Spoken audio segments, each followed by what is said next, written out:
السلام عليكم ورحمة الله. ازيكم يا حبايبي؟ عاملين ايه؟ يا رب تكونوا بخير وبصحة وبسعادة ان شاء الله. النهاردة هعمل معاكم العيش الفينو علشان المدارس والحضانات. وكل عام وانتم بخير كده ان شاء الله، ويعود عليكم الايام بخير وعلى اولادكم يا رب. ان شاء الله هعمل معاكم حاجة جميلة جدا هتعجبكم بإذن الله. ما شاء الله عملت العيش الفينو وعملت كمية وفيرة جدا منه بطريقة سهلة قوي قوي قوي، وحاجة هتوفر عليكي واقتصادية من غير ولا بيض ولا لبن ولا اي حاجة خالص. هنسمي الله ونصلي على رسول الله ونبدأ الفيديو مع بعض. دي كده كوباية مية دافية، وهنا معايا معلقة ونص خميرة، وهنا معلقتين سكر. هنبدأ هنا نقلبهم كده مع بعض. دي مقادير النص كيلو دقيق. انا عامله حاجه بسيطه كده علشان مثلا المبتدئين او اللي مش بتعرف تعمل الحاجات دي تبدا بكميه بسيطه عشان ما تتلخبطش. بس انا عامله كميه كبيره ومجهزاها، وقلت اعمل معاكم كميه صغيره. عندي دقيق اللي هو المخبوزات دوت، لازم تجيبيه عشان يكون فيه عرق، لكن الدقيق البلدي العادي مش هيطلع معاكي نتيجه كويسه.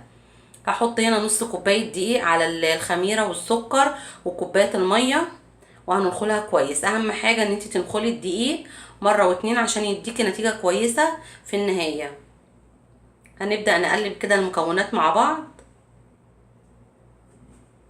دقيق المخبوزات دوت بيكون فيه عرق عادي، فبيديكي نتيجة كويسة، ومعاكي بيديكي المخبوزات دي منفوخة وهشة، فبيبقى جميل جدا بصراحة. ممكن الدقيق العادي لو تستخدميه بس مش هيطلع معاكي نفس النتيجة.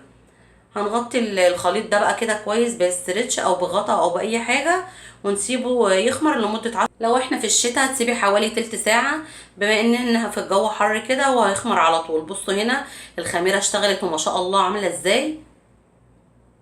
هنبدا هنا دي الكوبايتين دي انا خلتهم وجهزتهم، وهنا 3 معالق زيت. اهم حاجه بس الزيت يكون طعمه كويس وملوش ريحه عشان ما يسيبش اثر في الفينو، ونص معلقه بيكنج باودر، وهنا معلقه خل. معلقه الخل هنا بتديكي قوام حلو قوي للمخبوزات وبتخليه هش كده وقلبه ابيض من جوه وجميل. هبدأ كده اقلب بقى المكونات دي مع بعض كويس.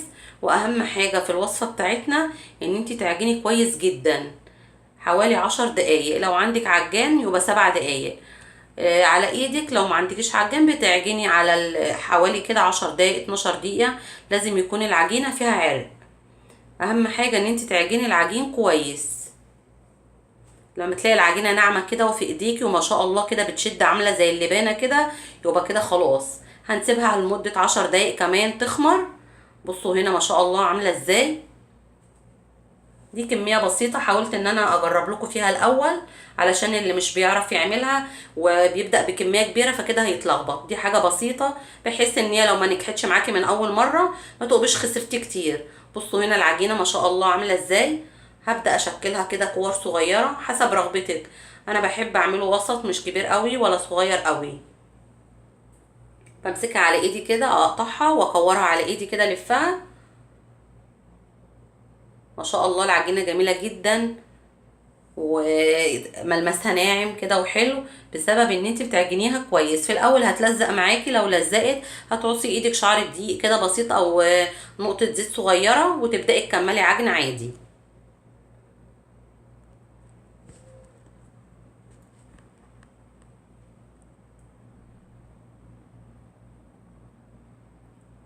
يا ريت اللي اول مره يشوف قناتي انا يوميات تيتا، يا ريت لو عجبكم الفيديو تعملوا لي لايك واشتراك للقناه. وربنا يخليكم ليا يا حبايب قلبي، اللي بيعلقوا على قناتي وتعليقاتهم جميله جدا وبتبسطني، ربنا ما يحرمني منهم ابدا. وانا موجوده بدعمكم ليا بصراحه، واحب اشكركم جدا جدا. وان شاء الله كده هكبر بيكم دايما ان شاء الله. عندي بقى هنا هعمل اشكل اول كوره، وهجيب بقيه الكور العجين ده على جنب وهغطيها عشان وشها ما ينشفش. وهبدا اشكلها كده على هيئه مستطيل وافردها بايدي. بصوا مش محتاجه حاجه تفردي بيها ولا اي حاجه، العجينه جميله. بتلفي اول لفه كده وتقفليها وبعد كده تلفيها رول. ما شاء الله عامله ازاي. وتبداي تقفلي بقى الرغيف كده معاكي من الجناب ومن فوق من هنا عشان ما يفتحش معاكي. هتسويه كده وتظبطيه، تقفليه كويس اهم حاجه عشان في التخمير ما يفكش منك.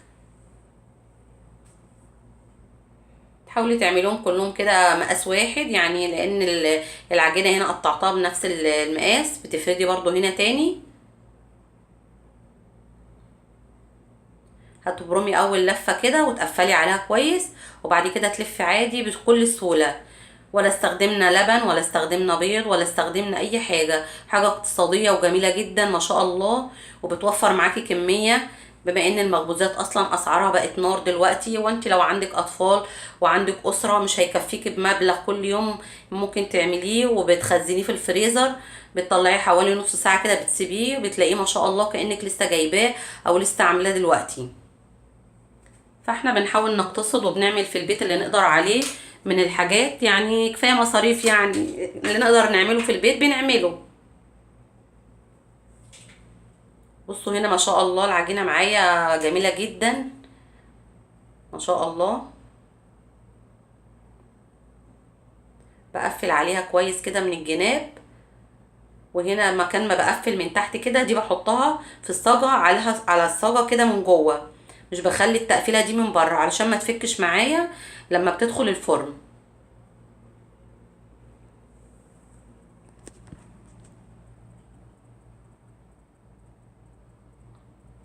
بصوا بكل سهولة وما فيهاش اي حاجة، وحاجة سهلة جدا بصراحة. وحاولي ان انت تجربي وتتعلمي. مرة اول مرة مش هتطلع مظبوطة، تاني مرة هتبقى جميلة. ما لازم الواحد يجرب علشان يعرف الصح من الغلط ويتعامل. بصوا هنا بدأت اخلص كده، ده اللي انا عملته اول حاجة. بدأ يخمر ما شاء الله، بصوا ارتفع وبقى عامل ازاي. هغطيه هنا عندي بفوطة حوالي 10 دقايق لما يختمر، وعندي هنا معلقة لبن هدهن بيها بقى وش الفينو. ولا بيض ولا اي حاجه، في ناس مش بتحب البيض علشان الزفاره. انا هنا معلقه لبن بس، او عندك معلقه سكر بتدوبيها في معلقه ميه وبتدهني وش الفينو وخلاص.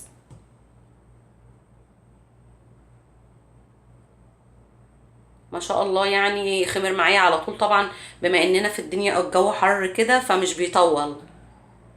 وعندك هنا شويه سمسم بقى بترشيهم على الوش كده، ولو عندك حبه البركه حسب ما انت عايزه يعني.